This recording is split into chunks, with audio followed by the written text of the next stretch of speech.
उत्तर प्रदेश अधीनस्थ सेवा चयन आयोग की ओर से जो पीईटी का रिजल्ट आपका घोषित किया गया है, उसमें आपकी जो कट ऑफ है आने वाली भर्तियों के लिए, जैसे आपकी लेखपाल की भर्ती है या स्वास्थ्य विभाग की भर्ती है या फिर आपकी जो है जूनियर असिस्टेंट वगैरह की जो भर्ती जिस तरीके से आयोग ने अपने कैलेंडर में घोषित की हुई हैं, आने वाली भर्तियों के लिए किस तरीके से कट ऑफ आपकी बन सकती है, तो इसके लिए जो प्रयोग किए जाते हैं वो 2 मेथड प्रयोग किए जाते हैं।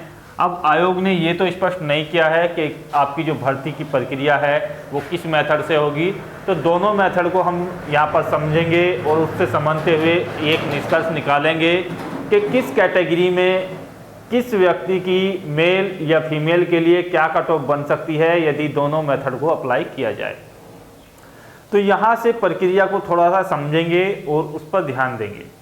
तो पहला जो मेथड है वो ये कहता है जिस तरीके से आपके जो एडमिशन होते हैं एमबीए वगैरह में कैट वगैरह आईआईएम या उस तरीके की जो रैंकिंग प्रदान की जाती है उसके आधार पर आपके एडमिशन होते हैं, तो उसमें जो मेथड है उसमें प्रयोग किया जाता है कि आपका जो रिटन एग्जाम्स है उसमें कुछ स्कोर है, जैसे कि आपका पैट में कुछ ना कुछ स्कोर होगा, तो आप जो है कमेंट्स में बताइएगा अपनी परसेंटाइल, अपनी कैटेगरी, अपना जेंडर मेल या फीमेल क्या है आप, तो वो भी आप जो है इसमें शो कर सकते हैं कमेंट्स के माध्यम से।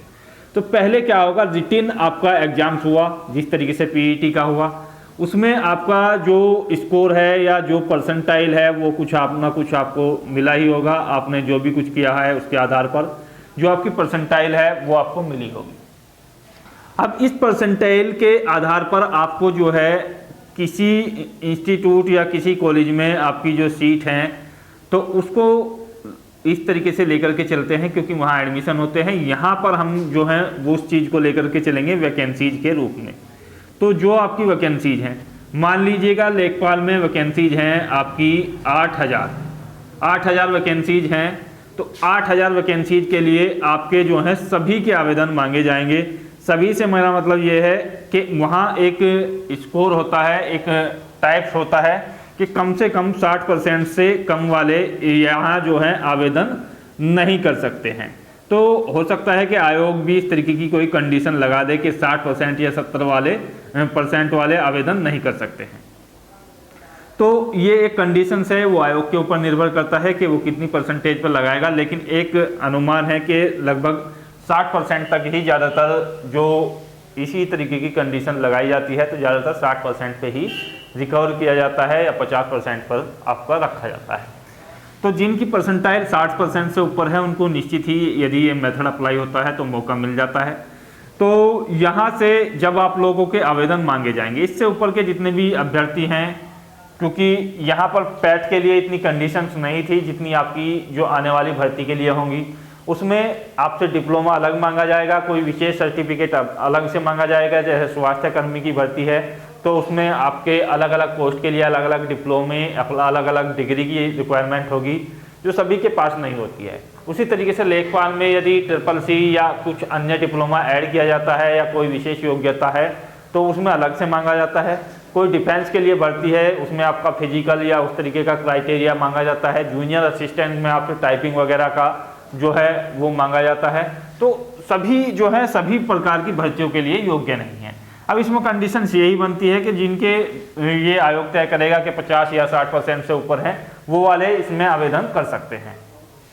अब जो अभ्यर्थी इसमें आवेदन करेंगे तो जितने भी अभ्यर्थी होंगे उनमें से छांटे जाएंगे वैकेंसीज के 20 गुना।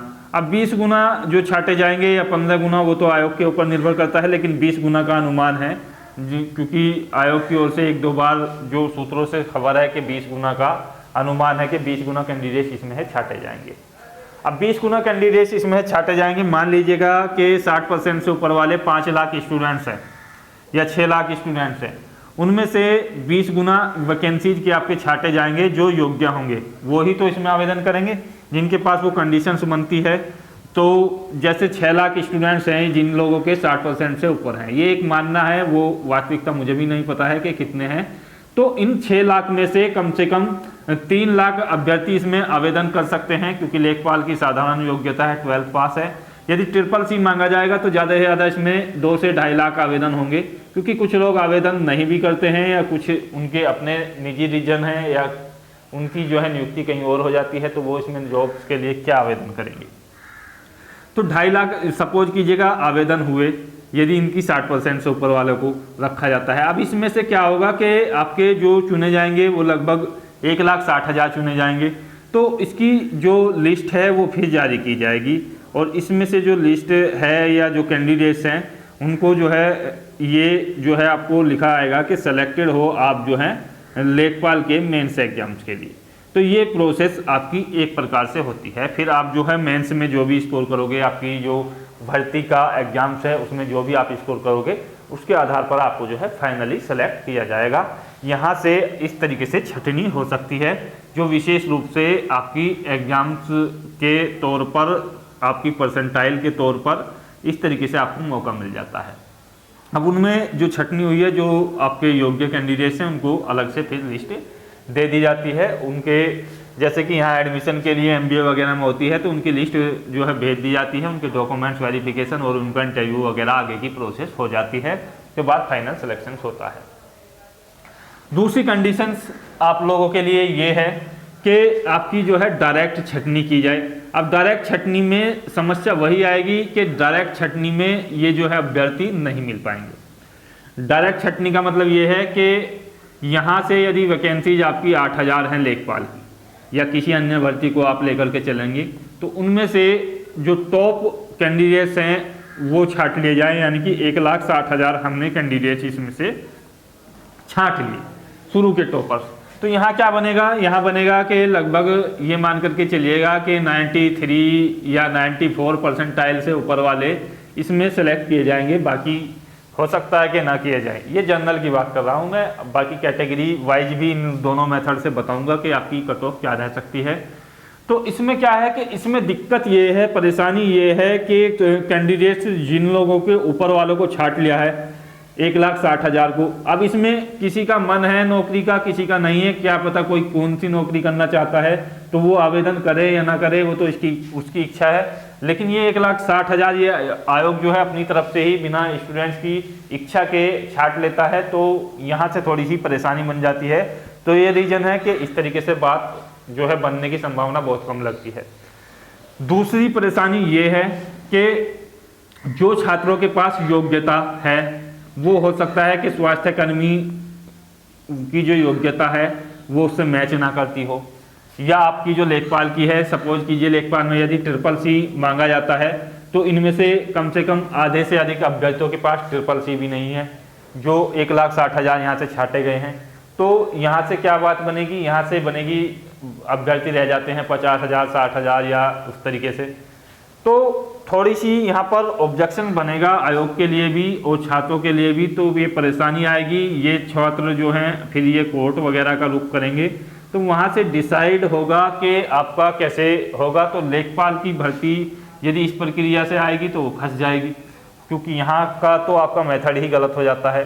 ये तो उन लोगों के लिए है, यहाँ से अगर हाँ इसी PET के आधार पर किसी का सिलेक्शन होना था तो यहाँ से ये मेथड अपनाया जा सकता था। ये मेथड तभी तो अप्लाई होता है जब ये किसी चीज़ का मेंस एग्जाम्स होता या उस तरीके से छटनी होती कि शुरू वाले कैंडिडेट्स को छांट लो, वो सभी लोग इसमें इच्छा होंगी तभी तो वो इस एग्जाम्स को देंगे, तो उनमें से छटनी कर दी जाती तो ये बात अलग थी। लेकिन यहाँ जो है मेथड वो अलग भर्ती प्रक्रिया के लिए अलग होगा, तो ये कंडीशन थोड़ी मुश्किल लगती है। तो ये आप सोच करके ना घबराइएगा कि मेरे 80 परसेंटाइल है या मेरे 70 परसेंटाइल है तो मेरा लेखपाल के लिए योग्य हूँ या नहीं हूँ।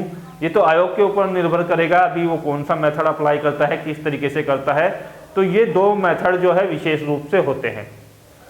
अब यहाँ से आप लोग जो यदि लेखपाल की तैयारी करना चाहते हैं तो उसके लिए मैं आपको बताऊंगा कि किस तरीके से कितने अंकों पर आप जो है यहाँ से तैयारी कर सकते हैं।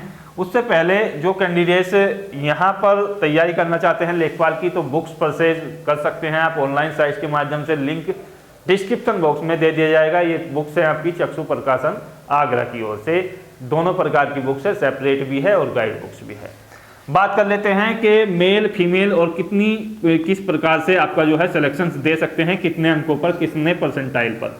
तो जैसा कि मैंने आपको बता दिया है कि ये जो सिंपल वाला मेथड है, इसमें कोई जो है मेल या फीमेल या आपकी जो है कैटेगरी नहीं मानी जाएगी। इसमें जो है एक विशेष रूप से रख देगा कि भाई जो आपके रिजर्वेशन कैंडिडेट्स हैं उन लोगों के लिए यदि 50% योग्यता है कि 50% से ऊपर वाले इसमें आवेदन कर दें, और जो आपके साधारण कैंडिडेट्स हैं जिनमें आपकी जनरल वगैरह हैं या यूआर जिसको आप बोल सकते हैं या ईडब्ल्यूएस है, तो उनके लिए आपकी जो है 60% है।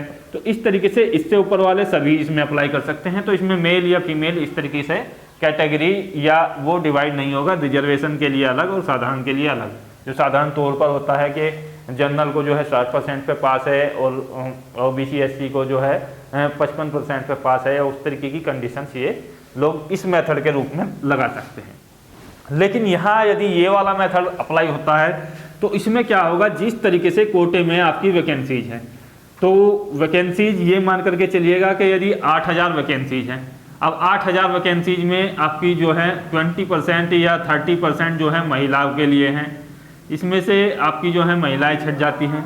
उसी प्रकार से एससी के लिए भी आपका रिजर्वेशन होगा, एससी या एसटी के लिए ये है आपका लगभग यहाँ पर 23% के आसपास, और यहाँ पर ओबीसी के लिए आपका रिजर्वेशन होता है ये 27% के आसपास है। तो इसमें क्या है कि आपको जो रिजर्वेशन है वो अलग अलग बटा हुआ होगा, जो टॉपर्स हैं उनका जो है यूआर में सिलेक्शन होगा। तो यहाँ से ज़्यादा कट ऑफ कम होने का मतलब नहीं बैठता है कि ये मान करके चलिएगा कि जनरल में यदि यूआर में लाना है तो इस मेथड से तो देखिएगा 95+ में ही आपका बात बन पाएगी। ईडब्ल्यूएस में और ओबीसी में लगभग 90+ पे ही आपकी बात बन पाएगी, और एससी या एसटी है तो यहाँ पर 80% पे आपकी बात बन सकती है, या महिलाएं हैं तो भी 80% पे आपकी बात बन सकती है, जो परसेंटेज की बात की जाए। तो ये मेथड थोड़ा सा जो है कठिन होगा छात्रों के लिए, क्योंकि यहाँ वैसे मुझे लगता नहीं है कि ये मेथड अप्लाई होगा, बाकी आयोग के ऊपर निर्भर करता हूँ। समझाने की जो प्रक्रिया थी आशा करता हूँ बेहतर आप लोगों को लगी होगी। यदि कोई दिक्कत है तो कमेंट्स में बताइएगा। जय हिंद, धन्यवाद, जय भारत।